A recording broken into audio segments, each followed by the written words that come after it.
We honor Vivian Malone Jones through the auspices of her family, particularly her baby sister, Dr. Sharon Malone. Dr. Malone is one of the nation's leading obstetrician gynecologists and the chief medical advisor of Alloy. More than that, she is a founding friend of the festival, and her unwavering support brings our mission to life. We do this work with you, Sharon, for the glory of our ancestors, including Vivian, as we pave the road ahead for those to come. Please help me welcome Dr. Sharon Malone.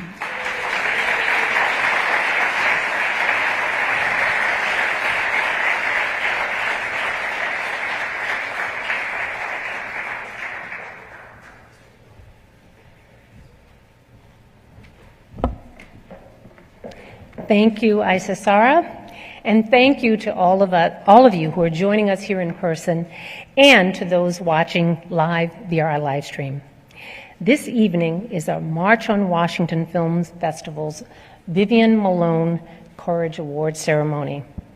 This award is special to me, not only because it is given in my late sister's name, but also because it gives us the opportunity to acknowledge people who have done extraordinary things, those who have, through their actions, changed the conversations in our public dialogue.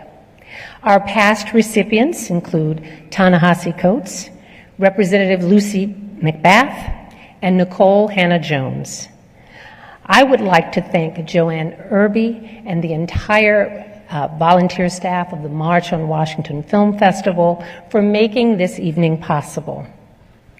I remember 10 years ago when Robert and I made that pilgrimage to Alabama with Congressman John Lewis with the Faith and Politics Institute. After a very educational and moving weekend culminating with the march across the Edmund Pettus Bridge, we were duly inspired. And since we were coming up on the 50th anniversary of the March on Washington and were unsure about what was really happening to mark this historic milestone, we decided we had to do something. So over a cocktail or two, Robert hatched this fantastical plan. We should have a film festival. Never mind that neither he nor I had a complete understanding of exactly what that would entail. And in less than 4 months, with nothing more than gumption, great ideas, and the help of many friends who jumped in with both feet, Robert Rabin founded what is now one of the premier film festivals honoring the unsung heroes and sheroes of the civil rights movement. And for your vision, perseverance, and enormous talent, we thank you, Robert.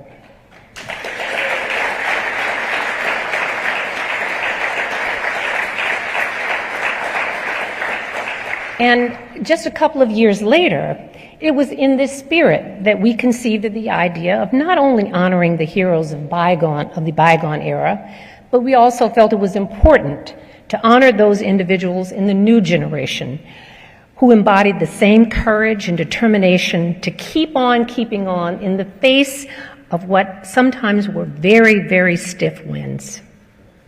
And we decided on the award, and once we decided on the award, we wanted to decide what we would give. We wanted it to be something meaningful. And I mean, plaques and trophies are nice, but we wanted something that our honorees would cherish and hopefully gain some inspiration from.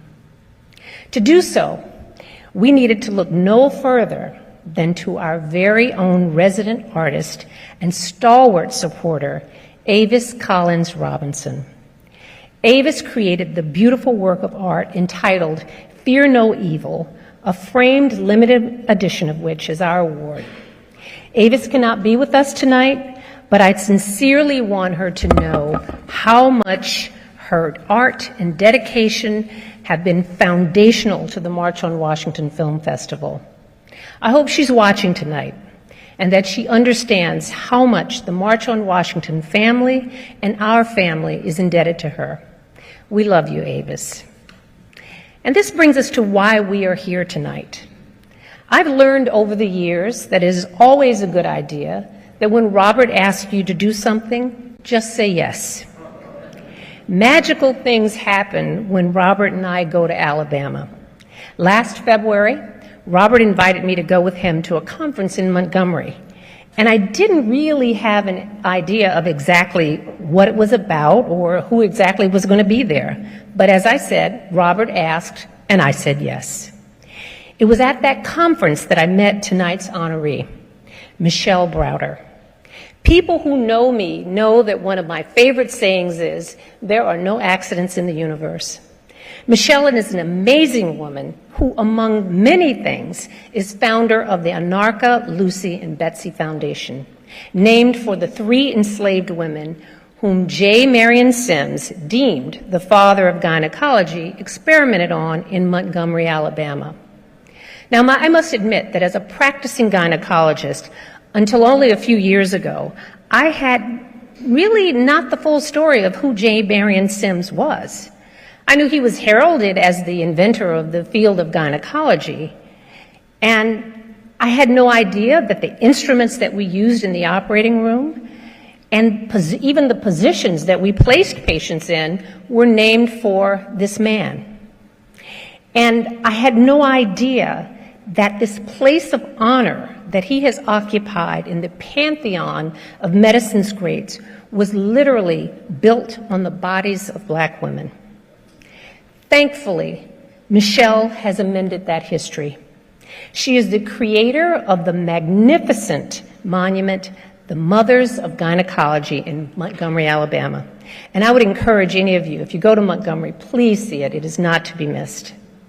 Her monument pays tribute to the 3 women whose names we know, Betsy, Lucy, and Anarcha. Her monument stands as an antidote or a counterpoint to the statue of J. Marion Sims that still stands on the grounds of the Alabama Capitol. Michelle is a talented artist. Her works grace the wall of Denzel Washington, Tyler Perry, and many museums and galleries across the country. She is an activist. She is an historian. She is the founder of I Am More Than, a youth empowerment initiative. She is a tour guide. She is a tireless advocate for the health needs of underserved women in the state of Alabama, and one of the best and most optimistic people you will ever meet.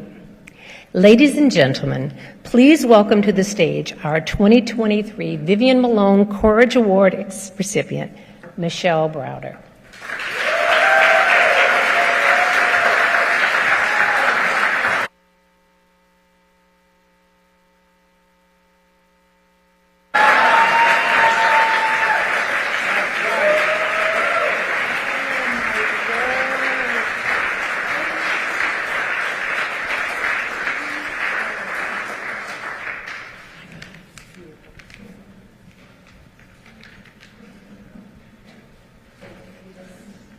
Don't have much intuition.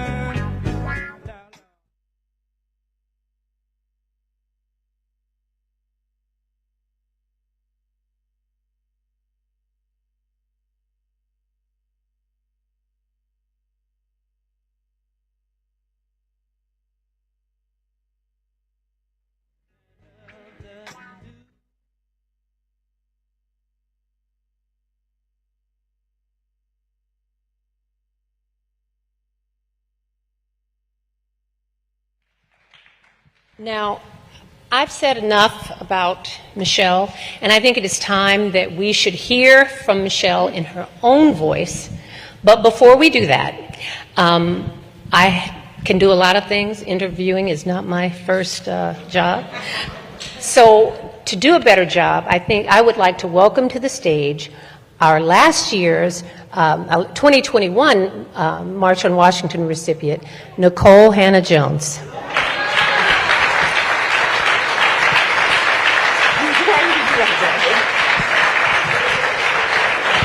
Surprise!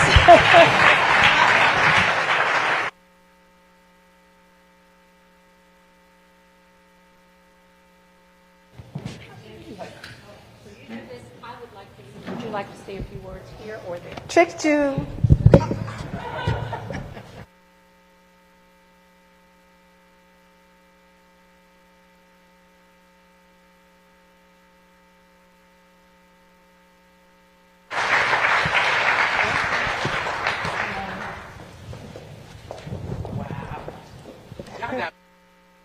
That was.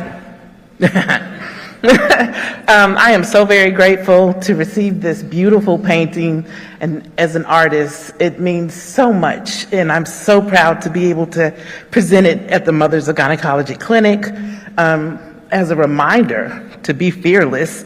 And I love the fact that Vivian had a smirk on her face. She didn't let it take her down, and she just knew what she had to do, and she got the job done. And I feel like that's the same spirit in which I like to operate. And so thank you so very much for this beautiful award in honor of your beautiful sister. I'm so very grateful. I'm not worthy. You know how they say, I'm not worthy. What big shoes to fill, but I'm very grateful, and thank you all so much for having me tonight.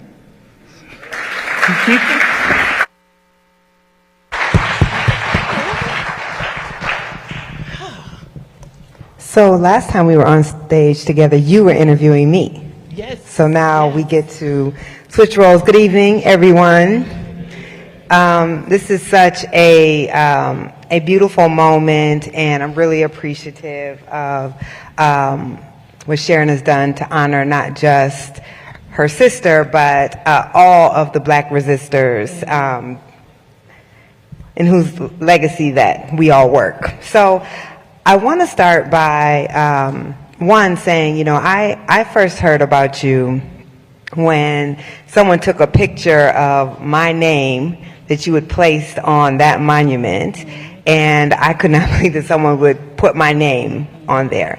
So I started to look into what were you doing in Montgomery, and if you guys have not seen this memorial to our three mothers, please try to go, but at the very least, go online and look at it, because it is truly powerful.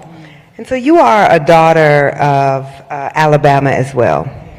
And you come from a family with a long history of resistance and being in the movement. And in fact, your aunt was a plaintiff in a very pivotal civil rights case, and yet many people don't know her name. Can you talk a little bit about your aunt and that case? Wow, I'm really proud of her. She died in 1971 when I was born, so I didn't get a chance to meet her or anything, but she was an amazing woman. She bore 6 kids. She was a single mother, you know, when she left the Browder that she married. But she was resilient, and she had 6 cars. She owned 6 cars, and she had multiple streams of income. So she was a midwife. She was a seamstress, and she was always just resilient in trying to, you know, bring about some change. And she actually was arrested the first time in 1949. And there were 5 other times prior to Rosa Parks that she was arrested. But this woman, this amazing woman, just was resilient and continued to love on her community. But she was also like a little mini millionaire, you know, because of all of the multiple streams of income that she had. But she was fierce in terms of her activities with the civil rights movement, and you don't hear about her a whole lot. You know, Susie McDonald, Mary Louise Smith. I mean, it was just so many women, but this woman in particular, you know, kind of paved the way for the activism in my family, and she was very prominent. So can you talk a little bit about that case? Yeah, the case, the lead plaintiff actually was the case that ended the Montgomery bus boycott. 382 days of marching. They decided that they wanted her to be the face of that particular case. And then, of course, you know, Rosa Parks was arrested at the same time, or, you know, during the time of, it was really Emmett Till's murder that kind of had Rosa in this state of mind to do what she did. But again, there were so many more women before her. And so this case actually set up precedents to end the Montgomery bus boycott that transpired in Montgomery. Yeah, I think it's so important to lift that up, because we all tend to get taught about a handful of people in the movement, but one, and often not women, but there were so many people who were involved in the movement whose names we don't know. So your family has very deep roots in Alabama. You were born there, and then your family moved to Denver, and then they came back. Is that right? Actually born in Denver. You were born in Denver. And then moved to Verbena, Alabama, Cold Water Flat, 1,500 people. Yeah. So what In the was that back. like? That was And what like- brought your family to Alabama? Because it was just right after the civil rights movement. So you had, you know, the Confederate flags. You still had teachers and professors and the community calling you the N-word. So it was very much like, you know, 1968, 1967. But my father, being the first black prison chaplain, appointed by none other than George Wallace, said that he had a call to come home, to, you know, come back to, he's a Birmingham born and bred, and he said that he felt God calling him to come home. But I said, you know, there's a pill for that. I'm just saying. We call it schizophrenia, you know what I'm saying? But, and I tease him to this day. He's 81 years old, but he's still, you know, that guy that's in the prisons and trying to help formerly incarcerated people. And so, again, the fight is in my blood. But moving to Verbena, Alabama, it was a culture shock. From Denver, Coach Prime, I'm just saying, from Denver, Colorado to Verbena, Alabama, where in Denver we had a diverse community of, you know, you had your Kinsietas on the Friday night, you had the people across the street, Mr. and Mrs. Bookthong, you know, they were Vietnamese, and then you had a little white girl, Heather Dotson, that was my neighbor, and then my babysitter would braid our hair and put the little Afro puffs. And so to move to Verbena, Alabama was a culture shock, you know, and so that's what it was like. I do not like to relive it, but. Yeah, I'm trying to picture the conversation between your father and your mother when he's like, yeah, we need to move to this small town in Alabama and bring the family. Yeah. So when did you're an artist, and when did you start to fall in love with art? When did you realize that was your calling? You don't want to know for real. You don't want to know, because I don't want to pick myself in this picture. But I was suspended from high school 3 or 4 times, and it was at the last suspension my father said, it's either you create art or you go to prison. You're going to find yourself in prison because you can't control your anger. I was going to say, what were you getting suspended for? Listen, Fighting? I was fighting. I was fighting because, you know, again, racism was very prevalent. And so I never will forget, my principal called my dad, and he was like, you know, what are you going to do about her this time? And he was like, nothing. He said, there's nothing wrong with this child. She's just tired of you all picking on her. And he said she'll remain home. But he came to me with 10 tubes of paint and 10 T-shirts, and he said, you're not going to sit here and watch Oprah all day. You know, latchkey kids, can I see y'all? Y'all latchkey, because, you know, we didn't have nobody, you know. Yeah, so the latchkey kid had Oprah and Sally Jesse Raphael. So he said, you're not going to sit here and watch her all day.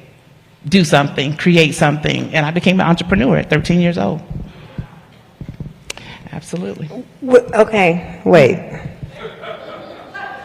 So you were fighting. Why did your dad choose art? And what do you mean you became an entrepreneur? You started selling your art? I started selling my Okay. art. Those 10 T-shirts the next day when it was time for me after I did my 3 days.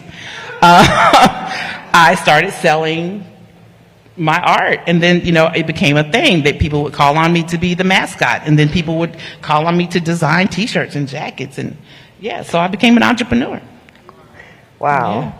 So you turned that, like, you actually then went to college for art. You went to the Art Institute of Atlanta. Institute of Atlanta. I worked there briefly. You told me. It was one of my many jobs before I was able to make a living as a journalist. And so you're in Atlanta, and of course Atlanta had tried to create, white Atlanta had tried to create a reputation for itself as the city too busy to hate. What was your experience like in Atlanta? The same as it was in Verbena, Alabama. Going off to college at the age of 18, my encounters with, you know, the Wiccans, and it was just a whole nother experience coming Wait, from a little. you keep just throwing things in there. The Wiccans, what? You know, the Wicca, you know, the witches, and my The roommate white was like- witches? yeah, my roommate was a Wiccan. Girl, I've been through some things. I've been through some things. And so it was just a total different thing to come from a little small town, and then here you are with all of these different personalities. It was interesting. And, you know, I'm a preacher kid, so I was praying every night. PK, I was like, what's going on? But, They put the preacher's kid with the Wiccan roommate. That's yes, amazing. It was amazing. But my professor, there was this one professor, and that is where Anarcha, Lucy, and Betsy came to me. Okay. It was in a postcard that was on my professor's desk. And I inquired about it. I was like, what is this? And it's a picture of Dr. Sims. I don't know if you all have seen it, of Sims holding a speculum with his arms crossed, and then there's Anarcha on the table and two other white doctors, one on his hip, hands on his hip, and then two black girls standing behind the curtain looking at Anarcha with fear in their eyes. And when I asked my professor what it was, he was like, you go figure it out. And I was like, that's very dismissive. And so I did. I went to the Shrine of the Black Madonna. You remember that? Yes. You remember the shrine? Yes. Shrine of the Black Madonna. They would teach you the African diaspora, the transatlantic slave trade, and that is where I learned. Now, my parents are already like Black Panther. They didn't do the king too much. They were more like the Black Panther. But my mother was. She's from Chicago, so she's a very fierce woman. But when I heard about the experimentation on black girls, they were not women per se. They were 16, 18. They were just children that were replenishing the stock, right? And so when I went back to college after the summer break, I created my whole final portfolio to honor these three girls. And my professor said, your portfolio is too black. The same professor that had the postcard? Same professor. And he said, you need to stay an extra 6 months, diversify your portfolio. And I did one of those. Y'all remember Poltergeist? It's a real thing. My eyes went back in my head, and I came back up, and I said, whoo, 13-year-old child showed up again. You didn't fight the professor. Girl, I had to leave college. So I dropped out. Don't judge me, but I dropped out. And I had to because we're going to clean house. We was going to take off the earrings and go. But I said, I have too much to lose at 18. Yeah. And I left college, became an entrepreneur, and was doing wonderfully in my business until I got the phone call to come home. So I have so many questions, but I probably don't have all night. But what the professor was white or black? It's white. And why did he have the postcard? Because it was illustration, it was figurative drawing, and Robert Tom was commissioned by what was then called Park Davis to create 45 great moments in medicine. And he just loved this particular illustration. And, again, it was figurative drawing class. So he was my professor that helped with that, figurative drawing.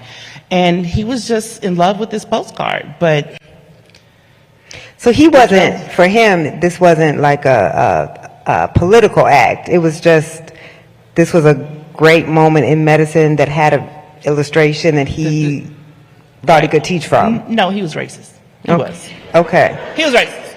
I don't have to clean it up for him anymore because he probably did, but I'm just saying. He was racist, and because it was the way that he replied to me. He said, you go figure it out. Like, why wouldn't you just tell me the story about this postcard? And again, when I found out over my summer break, I knew I had to honor these girls in some capacity, and so I created this whole beautiful montage of campaigns and brochures, and it was just this beautiful display of my art through media, and it was a problem. I mean, that's one of those things that I call an ancestral moment. Yes. Where at the time you have no idea why this thing is coming into your life, why you would meet this man, why he would be your advisor, why he would be the one that made you quit art school, but all those things that happen are what ultimately set you on your purpose. Yes. Yes. So how have you now come to reflect upon that? Well, when I received a phone call some 5 years later, my parents started this outreach organization to help formerly incarcerated and unhoused and homeless men, women, and children. And they said, Michelle, we need your expertise. We need you to come home. And I was like, sis, this is my mama. You got 5 other kids that you can call. Why are you calling me? And she was like, you're the only one that has the PR profession. So I said, I'll give it some thought. 2 years later, I moved home, and I started working with young people. And I started I Am More Than youth organization and was able to take those kids after 10 years, because, you know, my ovaries were like, you're not trying to take care of us with children.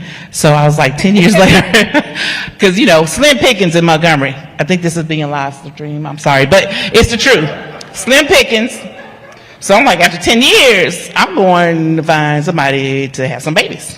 And so I was leaving. I was going to Chicago, but I wanted to take my kids to hear Brian Stevenson argue Evan You Miller. thought your man was in Chicago? I'm sorry? You thought that your man was in Chicago that you were going to find? My what? Your man.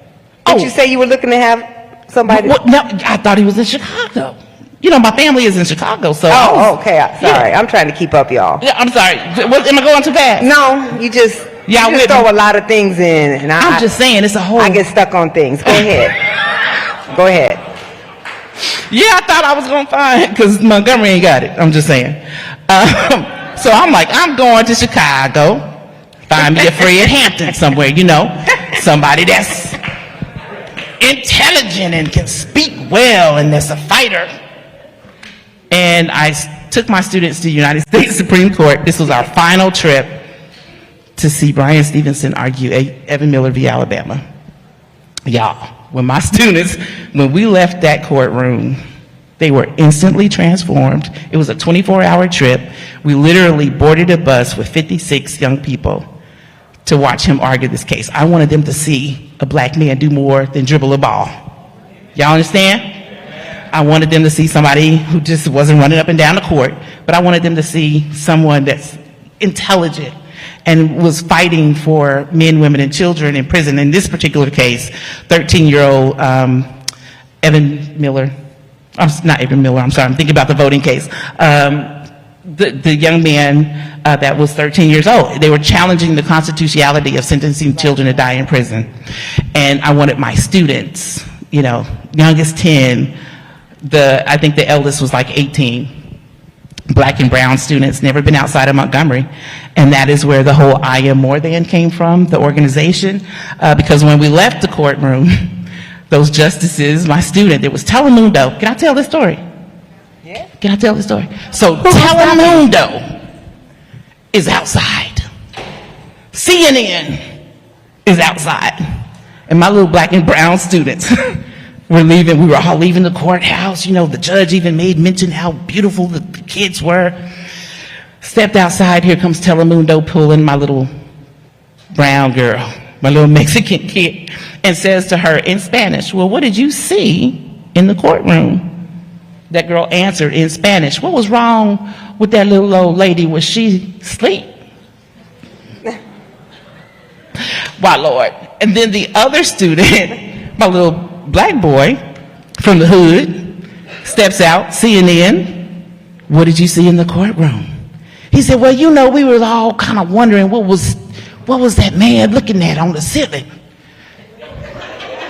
Clarence Thomas. Tied self. But anyway, I had to throw that one in there with his tied. But anyway, so it was just amazing. They were just talkative and they were like, Miss Browder, we need more. You can't leave us after exposing us to something like this and then leave us. And I said, I'll wait until my last student. She was 10 years old. She's 21 now. And she actually works at the Morehead campus. One of my 16-year-old students said, the name that Morehead campus came from, my 16-year-old student said, she stood up and she said, I'm third generation housing projects. My mama's mama. And she said, I don't want that to be me. And she said, teach us how to moor up. And it stuck. And 20 years later, no, that was in 2011, I'm still here. Wow. Yeah. Beautiful. Beautiful. So you go back to Alabama and you see a statue to a great, just playing.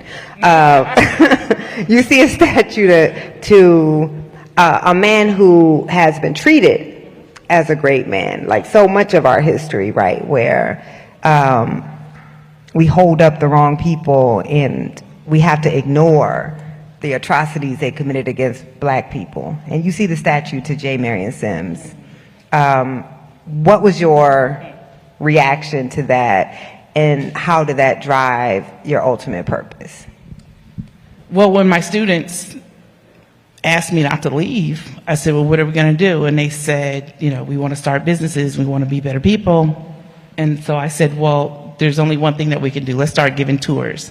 And so I started learning about the iconography in the city and, of course, J. Marion Sims. And I literally, my heart literally, I started having palpitations when I drove by to see him standing in the front of a white house that black people built, that the state of Alabama purchased over 200 enslaved men and women to build the state's capital. And there's J. Marion Sims. And it says on his plaque that he's the father of modern gynecology. And I would say, where are the mothers? Right? And so we started giving these tours, and I taught my students the history and taught them how to give tours. And it became a thing, right? It's become a wonderful business. And that started driving this revisitation. We got to do something during COVID. So yeah, it was during COVID that I started to revisit my dream to honor Anarcha, Lucy, and Betsy, 3 enslaved girls that were used as experimentations by J. Marion Sims. So I think that's so important, because obviously, you know, we memorialize certain people to tell ourselves a certain narrative about society. And those women existed, but nothing existed to memorialize what had been done to them and what they survived. So you decide, when you're not a sculptor, but when did you get the idea that you were going to create a counter monument, a counter memorial? And how did you come to do it, considering that was not a medium that you worked in? Yeah, the more I gave tours of Montgomery, when I would go by the statue of Sims, I would literally, again, go into shakes, and I would tell people about it. And when COVID happened, I mean, what are we supposed to do? How are we going to live, right? You can't give tours, you can't go anywhere. And so I'm literally outside. We have this rescue farm. We rescue horses, and we had 9 horses, and I'm outside grooming one of the horses because I ain't got no cheering. Ain't got no mane, you know. So I'm like, look, I'm out there with the horses, Nicole, and I'm grooming one of the champion horse. And y'all don't judge me because I'm not crazy. I'm just a little autistic. So I'm grooming the horse, and I said, how are we going to live? What are we going to do, Red? That's his name. And he turned around and said, I don't know. And when the horses started talking, it's time to go. So I said, you know what? Let me go and do something else and be creative and do something. Let me revisit my sketches. I had sketches dated back all the way to, 1991. Of the Mothers of Gynecology. So I said, okay, we have some property in Montgomery. Why not just go ahead and do the monument? This is during COVID now. I get a phone call from my Japanese friend. My girlfriend's Japanese, her boyfriend, her husband is Jewish. And they called me up and they said, Michelle, right before the shutdown, I was in San Francisco, and they said, Michelle, you know, remember the monument that you saw in Hayes Valley? And I said, yeah, beautiful, tall monument, 15, 20 feet tall, somewhere in there. And they said, we found the artist. We found someone who actually worked on that particular piece. Would you like to meet her? And I said, no, I'm going to go on with my vision. It was a different type of material that I was going to use to do this monument. And she said, my little Japanese friend, she's very passive aggressive. She was like, I insist that you have this meeting with this lady. And I said, okay. And so we met for literally like a year, for 11 months, and I could not convince her to help me. All I wanted her to do was to teach me how to weld. Teach me what you did, and I got it. And so she hemmed and hawed. I was growing impatient, and a friend of hers said, you need to help her, because this is very important. And so she came to me and said, I will help you come out to California, San Francisco, stay a month or 2, and I'm going to teach you how to weld. We're going to help you jumpstart your project. So I shifted. My original goal was to use like a bronze, but that metal, discarded metal. It was so beautiful that I chose that route. And what made you decide to put the names of all of these black women on the bodies of the mothers? Like yours, her name is on there. I love what you did when you stood your ground against USC, is it University of Chapel Hill? The 1619 Project. So the names that are on the women are women that I admire. Sonia Sanchez, who's from Birmingham. Kiera Johnson, who lost her life in 2016. Ona Lee Logan, the last midwife from Alabama, from Mobile, Alabama, that practiced, I guess her last practice was in 1976. And so basically, I just had to honor not just the past, but the present. You know, we needed to talk about what happened with these girls and how it's still presently happening today. And so I wanted to not only add in Arca, Lucy, and Betsy, but then, you know, women like, don't judge me, Tina Lawson. Okay, we're going to go over here.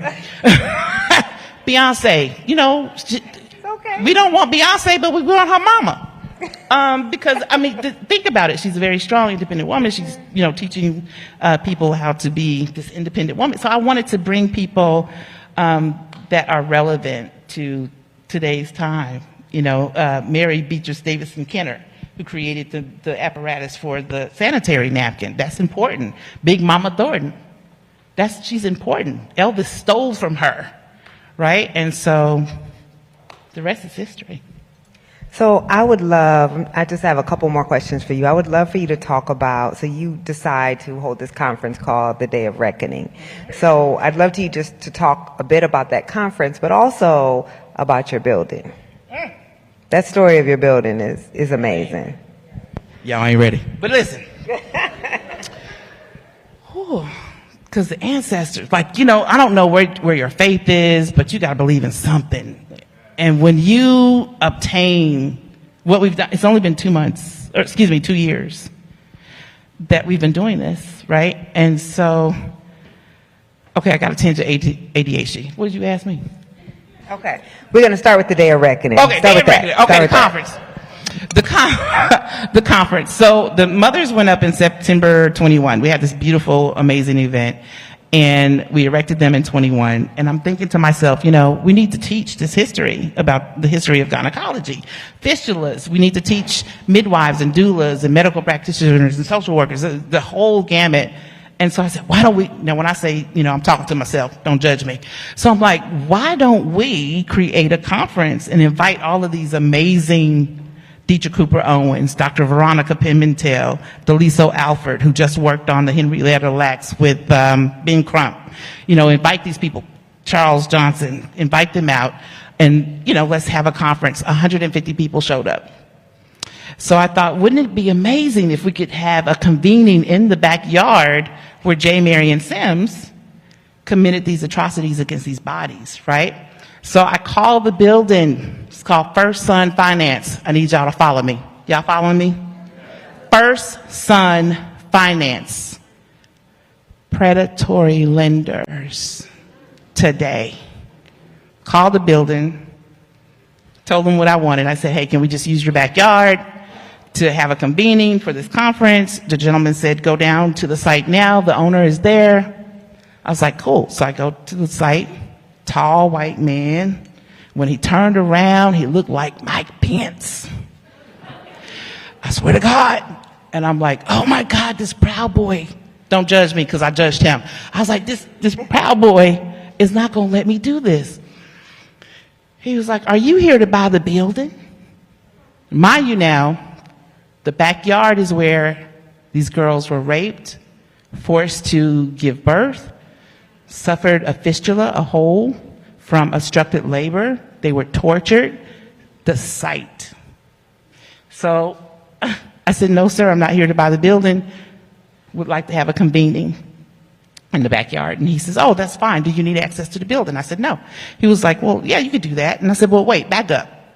Did you just say that the building was for sale? And he said, yes. And I said, oh, well, how much is it? He says, Ms. Browder, we're selling this building for $100,000. I said, what's wrong with the building? Asbestos? Roof caving in? What's going on? He was like, we just don't want it anymore. He said, my staff has been away from here for 4 years because there's paranormal activity. Wait a minute, I got to do it like he did it. Ms. Browder, there's paranormal activity happening in the building. I start to laugh and he turns beet red. He is not having my little, my comedic moment. And so I said, well, are you sure? He was like, Ms. Browder, you can see people walking around. You can hear children crying. He said, I ain't never seen it, but I felt the presence of these people in this building. And he's like, one of my staff members can see a nurse that comes around every once in a while. So I thought it was funny and he did not. So I said, well, I think I need this building. And Professor, what would you do with it? It was just the way he said it.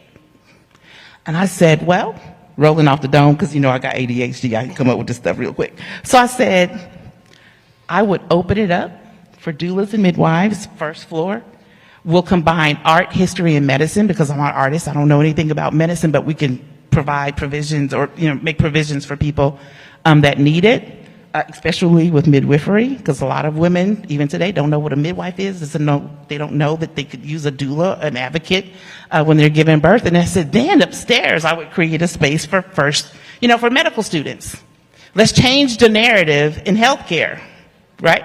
Especially with maternal health. Alabama we have 43 counties that don't have maternal health care or access to it. And so I'm starting to, I'm running down the statistics. Black women are 3 to 4 times likely to die after childbirth. And he turned around to me and he said, if you're going to do all that to that building, he said, Ms. Browder, I sure do like that. And I said, shut up, Mike.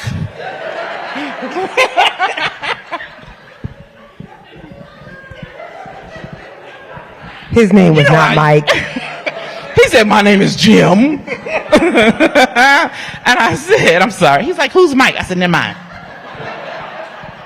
You'll find out in 2 years when it's time for him to run for president. But anyway, so he says, I really like this idea.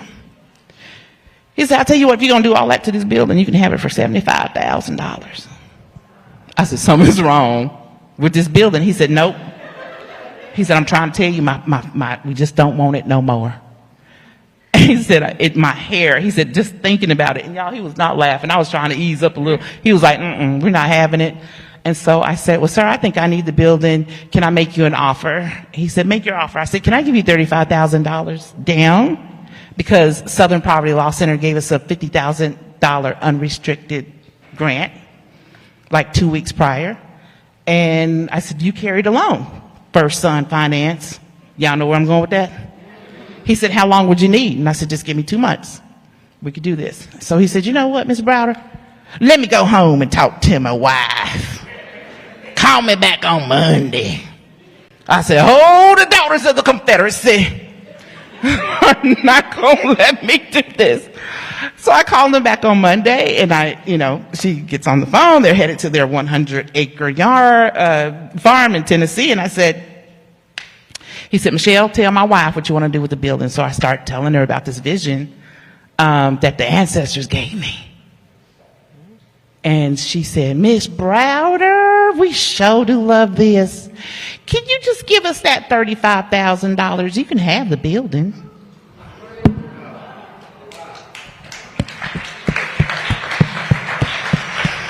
Y'all, the day at signing, all of us wept.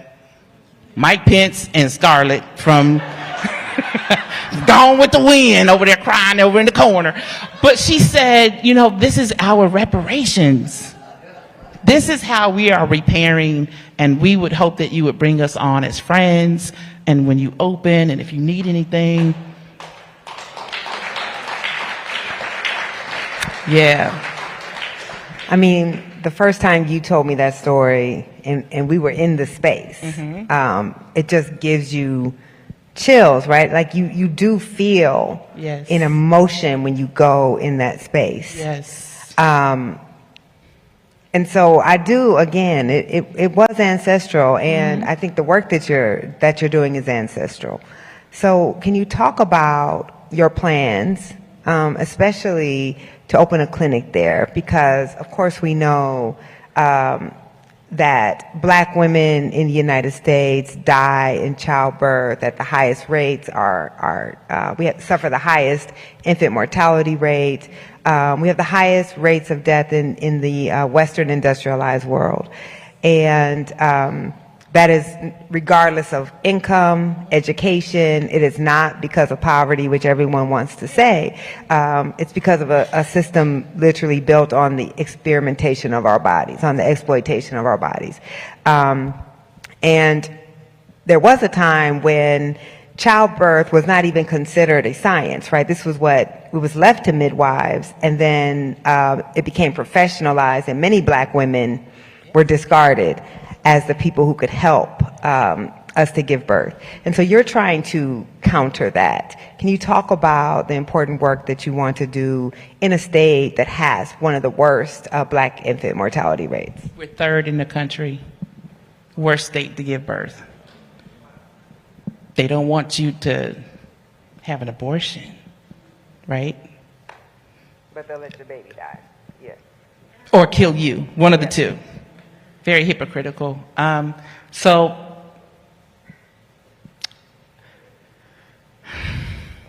I'm still trying to figure out philanthropy.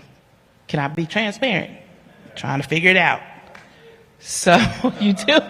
So I'm driving to a conference one day in Huntsville. And this is just a little sidebar to tell you where I'm at.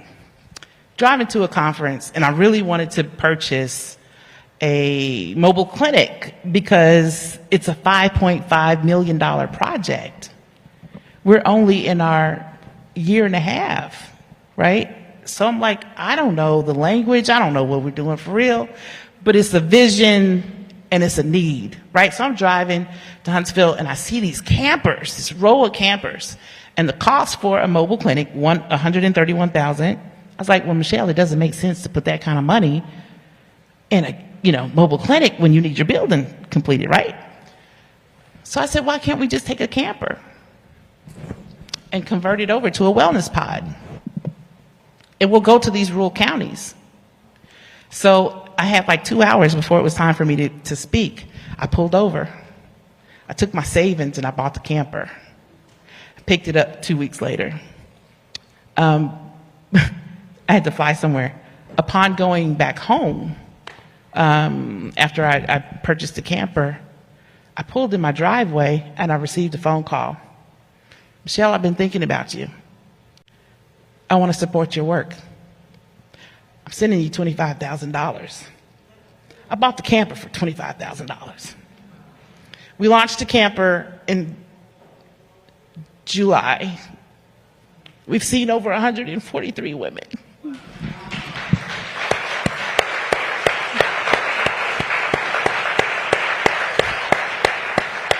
We have doulas, we have midwives, we have OBGYNs on staff. And I'm saying that because if that building never becomes what it should be, we're going out to meet the need. We can't wait for someone to see the vision, right? So, but we're still trugging. I'm learning from people like Robert. Just learning, watching and learning, and now on how to do this thing called philanthropy, right? How to do the shuffle, how to do the... You don't got to do all that. We're not going to teach you that part. You're not shuffling for money. But you understand? Yeah, what I'm saying? no, you don't have to do that. I'm learning. We got you. But we're going to still do the work. So this camper, again, you all, some of the horror stories in Selma where there is a clinic or a hospital. Girl gives birth at home, refused to go to the hospital because they didn't treat her with empathy, dignity, and respect. When she went in, her OB was in Montgomery, so she had the baby at home, and the boyfriend drove 45 minutes to Montgomery so that she can receive care from her gynecologist there. So the future home of the clinic is still a thing, but I had to give me and my team some grace because I don't want to die before we see the vision happen because of the stress of funding. And so we're doing the work. We're doing the work. And just grateful, that the ancestral beings and that God saw fit to place this place in our hands. And we will be good stewards of it. But we got to raise that money first. Yeah. So my last question, Michelle, and I actually think your last answer leads to it. Every time I give a talk, it's always a sister in the audience who asks me, how are you taking care of yourself, right?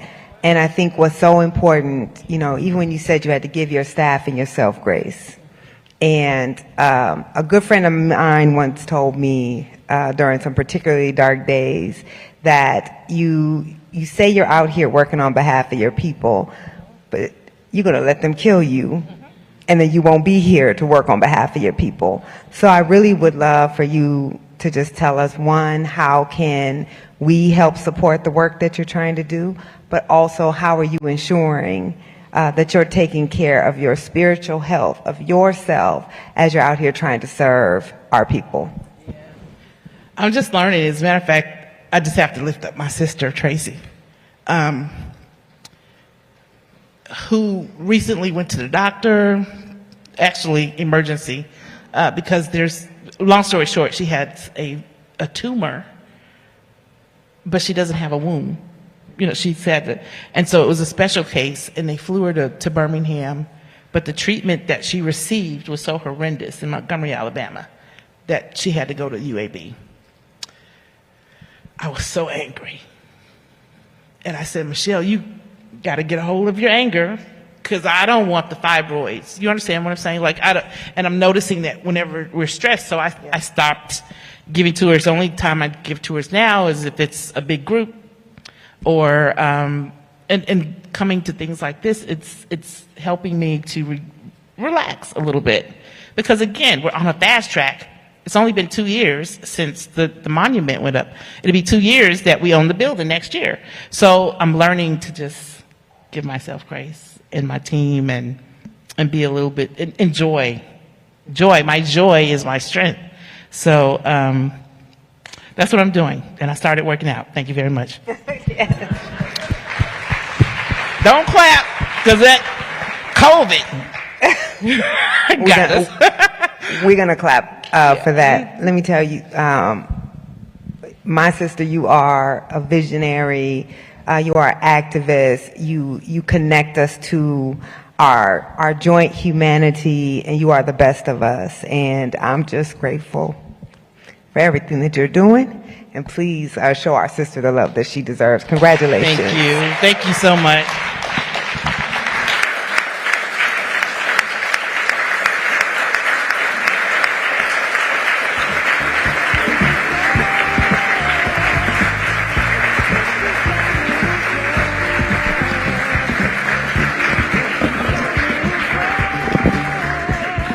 Professor Hannah Jones, thank you so much for being back and for gracing the world with your incredible mind and courage.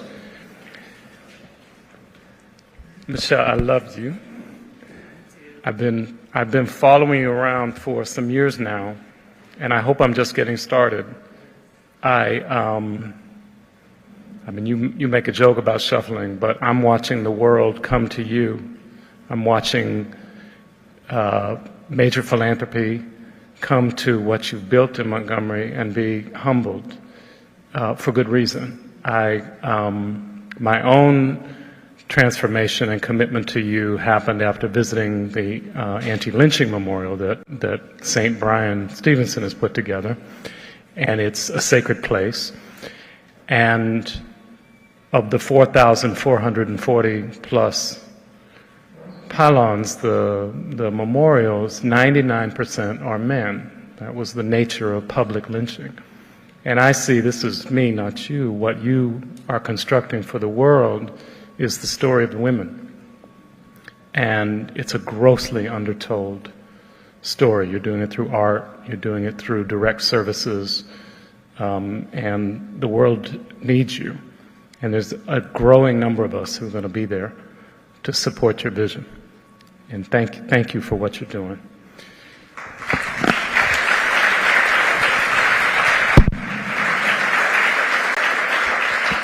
Dr. Malone and your husband, Eric, Maya, thank you so much, and with other members of your family, Marjorie Malone Tuxen and Dr. Reed Tuxen, for bringing the incredible treasure of your family, your sister, to this platform so that we could tell the story. You both are doing something really parallel. History focuses on George Wallace, focuses on Dr. Sims, and you've asked the question, are we telling our history accurately? And no, we're not. And the festival, the March on Washington Festival, is devoted to telling our history more accurately. We're open source. We tell the stories that you tell us to tell. And artists and directors and producers and dancers, thank you so much for your beautiful performance. Challenge us to revisit what we think we know. It's been an amazing year for the festival. The behind the scenes include helping Claudette Colvin and her attorneys get an expungement. If you think about it for a second, it makes sense. As absurd as it is, she has carried a felony conviction for almost 60 years for violating the Jim Crow statutes. And we were able to work with attorneys and others in Alabama to get an expungement of her record. We have worked with the mayor of Montgomery, who, with the city council, changed the name of Jefferson Davis Boulevard Street to Attorney Fred Gray. Several streets were changed in that order, from Confederate generals to Rosa Parks and others. And the Attorney General of Alabama threatened to sue the mayor of Montgomery because there's a statute in Alabama that says you can't change the name of a memorial that has been existent for more than 40 years without state approval. We helped the mayor get the AG to back down, but the AG will be back. We worked with the family of Emmett Till, and with others, after many years of trying, got President Biden and Vice President Harris to designate a national memorial for the sites in the Delta, in Mississippi, and in Chicago. And on and on. And you know what's coming. We only do this with your support. This doesn't happen for free. These programs and the activities that we are growing all around the world require an infrastructure. We're going to encourage you now to dig deep, think about ways that you can contribute. Tell us your stories. Come to our events. We have an event tomorrow night at the Duke Ellington School where we're going to have preaching and prayer and music. Yolanda Adams and Patrick Lundy and Pastor Delman Coates. But tonight you have a chance to give in the offering. In your seat is a pledge card, which we would love for you to fill out. Or if you're under 30 and you want to do the QR code online, we invite you to do that. If you've enjoyed what you've seen this week, if you're looking forward to more in the future, we very much appreciate your support. Folks will be coming around in the back to collect your pledge cards. I'd like to do a very special and heartfelt thank you to our artistic director, Isa Sarabay, who makes all this magic happen.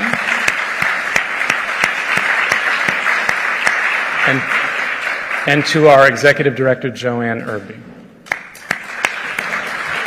Thank you all very much. Michelle, congratulations on your award. Have a great evening all.